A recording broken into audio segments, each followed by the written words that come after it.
ఈరోజు వీడియో వచ్చేసి శంకుపూల మొక్క గురించి అండి. ఇలా ప్రతిరోజు వందల్లో పూలు పూయాలి అంటే మాత్రం తప్పకుండా నేను చెప్పే జాగ్రత్తలు మరియు ఈరోజు చూపించిన ఫర్టిలైజర్ అయితే వారానికి ఒకసారి ఇవ్వండి.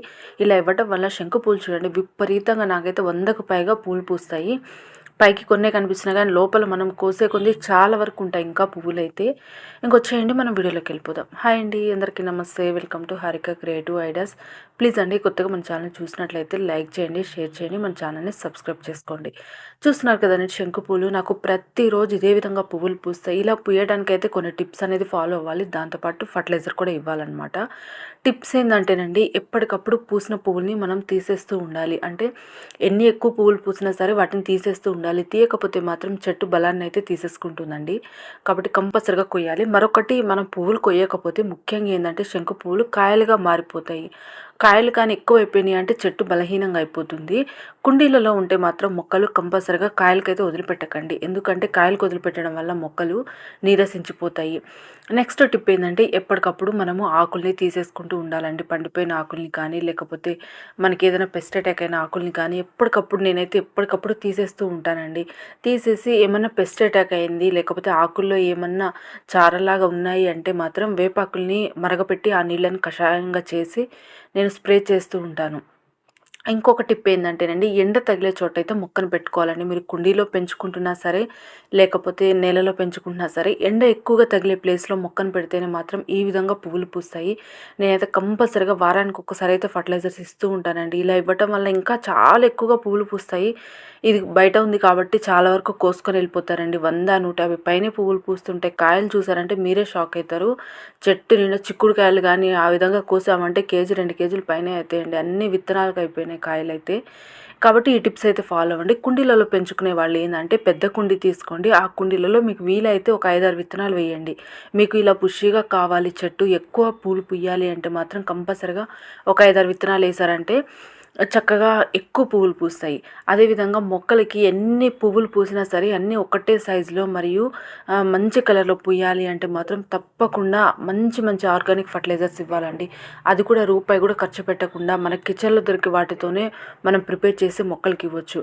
చాలా వీడియోస్ ఉన్నాయండి శంకుపూల మొక్క గురించి మన ఛానల్లో ఉన్నాయి. ఒకసారి విజిట్ చేయండి మన ఛానల్ని. అండ్ వీడియోస్ కూడా చూడండి, ప్రీవియస్ వీడియోస్ కూడా చూస్తున్నారు కదా. మనం పువ్వులు కొయ్యకపోతే ఇలా పువ్వులు అనేది వాడిపోయి దానిలో నుంచి విత్తనం ఫామ్ అయిపోతుంది చూడండి. కాయ అనేది వచ్చేస్తుంది. ఇలా చిన్నగా స్టార్ట్ అవుతుంది కాయ, తర్వాత పెద్దగా అయిపోతుంది. మీరు చూడండి, తర్వాత లాస్ట్కి వచ్చేసరికి మనకి బ్రౌన్ కలర్లో రెడీ అయిపోతుంది అనమాట. ఇది సెకండ్ స్టేజ్ అండి. ఇలా పెద్దగా అయిపోయి ఒక కాయ నుంచి దాదాపు 7-8 విత్తనాల వరకు ఉంటాయండి. అవి కూడా చాలా చిన్న చిన్న చిక్కుడు విత్తనాలు లాగే ఉంటాయి. కాబట్టి ఇది మొత్తంగా రెడీ అయిపోయిందండి. ఇట్లా బ్రౌన్ కలర్ వచ్చేసింది. మన పైన తోలు కూడా ఎండిపోయింది అనుకుంటే మాత్రం ఇంకా మనం మొక్కని ఈ కాయలను అయితే హార్వెస్ట్ చేసుకోవాలండి. కంపల్సరిగా చెట్టు మీదే ఉంచామంటే మాత్రం ఆ కాయలు మొత్తం పగిలిపోయి విత్తనాలన్నీ కింద అయిపోయి ఇంకా చెట్లు ఎక్కువైపోతాయి. చెట్లు ఎక్కువైపోతే ఉన్న చెట్లకి బలం సరిపోదు. కాబట్టి కంపల్సరిగా ఈ టిప్స్ అయితే ఫాలో అవ్వండి. కాయలు కూడా ఏమన్నా కుండీలలో ఉంటే మాత్రం కాయలు 1-2 కాయలు అయితే ఉంచుకోండి. విత్తనాలు మనం నెక్స్ట్ ఒకవేళ ఒక మొక్క చనిపోతే నెక్స్ట్ మొక్క పెట్టుకోవడానికి విత్తనానికి 1-2 కాయలు వదిలిపెట్టేయండి. అంతేకాని చెట్టు మొత్తం కాయలకైతే వదిలిపెట్టకండి. ఇంకొచ్చేయండి మనం ఫర్టిలైజర్ చూపిస్తాను. ఇది చాలా మంచి ఫర్టిలైజర్ అండి. నేను వాడే పద్ధతి చూపిస్తున్నాను. ఇట్లా వందల్లో పూలు పూయడానికి నేను వాడే ఫర్టిలైజర్ మీకు కూడా చూపిస్తున్నాను. ఇది వచ్చేసి పొటాటో పీల్స్ అండి. ఆలుగడ్డ మీద ఉండే తొక్కలన్నమాట. మనం ఆలుగడ్డ ఫ్రై చేసుకునేటప్పుడు ఇలా తొక్క తీస్తాం కదా, వాటినే యూస్ చేయండి. ఉడకపెట్టింది మాత్రం అస్సలు తీసుకోకండి.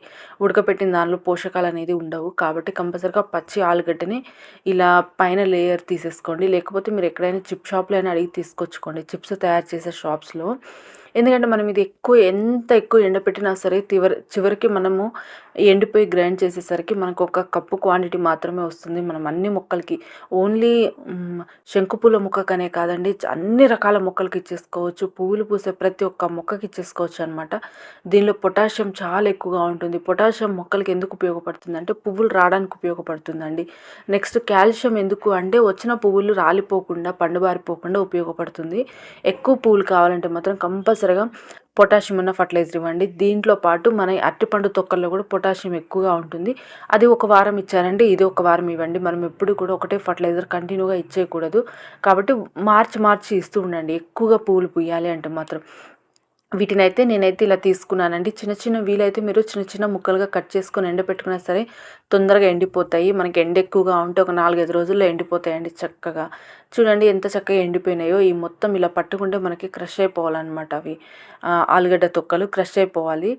అంత చక్కగా ఎండపెడితేనే మిక్సీ తొందరగా గ్రైండ్ అయిపోతుంది. లేకపోతే అలానే పెట్టామంటే పలుకులన్నీ అట్లానే ఉండిపోతాయి. అదేవిధంగా పౌడర్ కూడా ఫంగస్ వచ్చే ఛాన్స్ ఉంటుంది. కాబట్టి మీరు వీలైనంత బాగా డ్రై అయ్యే విధంగా ఎండపెట్టండి. లేదు బాగా ఎండిపోయినాయి కొంచెం పచ్చి పచ్చిగా ఉన్నాయనుకుంటే మాత్రం మనం బాండీ ఉంటుంది కదండి, ప్యాన్ తీసుకొని దానిలో ఇవి కూడా వేసి కొంచెం వేడి తగిలిచ్చి వదిలిపెట్టినా సరే అవి కూడా బాగా డ్రై అయిపోతాయి.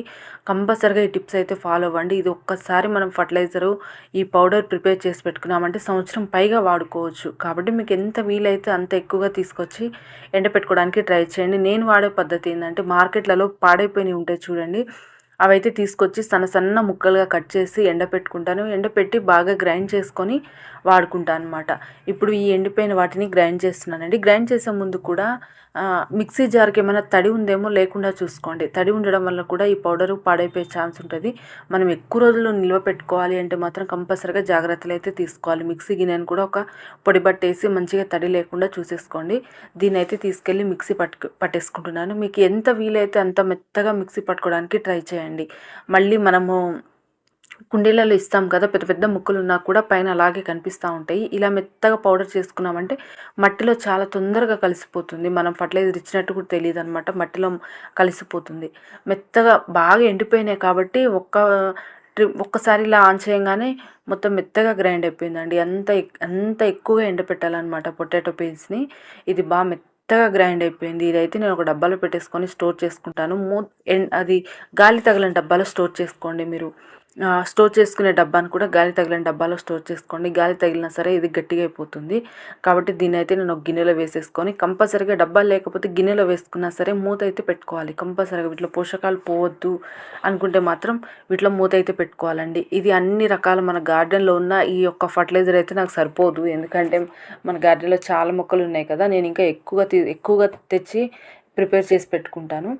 ఇలా మట్టి దగ్గరికి వచ్చేసానండి. మట్టి దగ్గర ఇచ్చేటప్పుడు ఇలా మట్టిని అయితే లూజ్ చేసుకోవాలండి. ఈ పద్ధతి మనం మొక్కలు కుండీలో ఉన్నా సరే లేకపోతే నేలలో ఉన్నా సరే ఎట్లాగైనా సరే ఈ ఫర్టిలైజర్ అయితే మనం ఇచ్చే ముందు ఇట్లా మట్టిని అయితే లూజ్ చేసుకోవాలండి. నేలలో ఉన్న మొక్క కూడా ఇచ్చేసాను ఇదే విధంగా లూజ్ చేసి. ఇది వచ్చేసి కుండీలో నాటుకున్నానండి మొక్కని విత్తనాలతోటి. దీనిలో కూడా ఇచ్చేసాను. ఇచ్చిన తర్వాత మట్టిని ఇలా క్లోజ్ చేయాలి. కంపల్సరిగా మట్టిని లూజ్ చేసి మనం 1 ఇంచు వరకు మట్టిని తీసి ఫర్టిలైజర్ ఇచ్చిన తర్వాత మళ్ళీ మట్టిని అయితే క్లోజ్ చేసుకోవాలండి. కంపల్సరిగా మీ మొక్కకి మా శంకు పువ్వు మొక్క అసలు పుయ్యట్లేదండి, 4, 5 పువ్వులు పూసి అస్సలు పుయ్యట్లేదు అనుకునే మొక్కలకైతే కంపల్సరిగా ఇవ్వాల్సిన ఫర్టిలైజర్ అండి. వారానికి ఒకసారి మొక్క సైజుని బట్టి కూడా మనం ఫర్టిలైజర్ ఎక్కువ ఇవ్వచ్చు. నేలలో ఉన్న మొక్కలకైతే నేనైతే 2 స్పూన్లు ఇచ్చాను. కుండీలో ఉంది కాబట్టి నేను 1 స్పూన్ ఇస్తున్నాను. ఇచ్చిన తర్వాత ఇలా వాటరింగ్ అయితే చేయాలి. కంపల్సరిగా వాటరింగ్ చేసిన తర్వాత వాటర్ ఇచ్చిన తర్వాత వాటరు డ్రై అయిపోతున్నాయా లేదా లేకపోతే కుండీలో అలానే నిలబడుతున్నాయా అనేసి చూడాలి. దీంతోపాటు నా దగ్గర ఉన్న గులాబీ మొక్కలు కూడా ఇచ్చేస్తానండి. ఇది ఇప్పుడు ఫ్లవరింగ్ అనేది స్టార్ట్ అయిపోతుంది కదా, పువ్వులు పూయడం స్టార్ట్ అవుతుంది, చిగుర్లు వచ్చినాయి కదా, ఎక్కువ పువ్వులు పూయడానికి నేను దీనికి కూడా ఇచ్చేసాను గులాబీ మొక్కకి. దీంతోపాటు మందారాలకు కూడా ఇచ్చేసాను. అన్ని రకాల పూల మొక్కలకండి, గులాబీలు, మందారాలు, చామంతులు, శంకు పువ్వులు మరియు మల్లెపూల మొక్కలకి, అన్ని మొక్కలకి కుండీలో ఉన్నా సరే నేలలో ఉన్నా సరే అన్ని రకాల మొక్కలకి ఇచ్చేసుకోవాలి. పెద్ద సైజుని బట్టి అండి, మొక్క సైజుని బట్టి మరియు కుండీ సైజుని బట్టి మనం ఫర్టిలైజర్ కూడా పెంచుకోవచ్చు. చూస్తున్నారు కదా, పూసిన పువ్వులు కూడా ప్రతి ఒక్క పువ్వు పెద్ద సైజులో పూసింది, మంచి కలర్లో పూసింది. ఇదే విధంగా పూయాలి అంటే మాత్రం తప్పకుండా ఈరోజు నేను చూపించిన ఫర్టిలైజరు మరియు జాగ్రత్తలు కూడా కంపల్సరీగా ఫాలో అవ్వండి. మనం ఒట్టి ఫర్టిలైజర్ ఇచ్చి వదిలేస్తామంటే కాదు. థ్యాంక్ యూ సో మచ్ అండి. Happy gardening. మరొక మంచి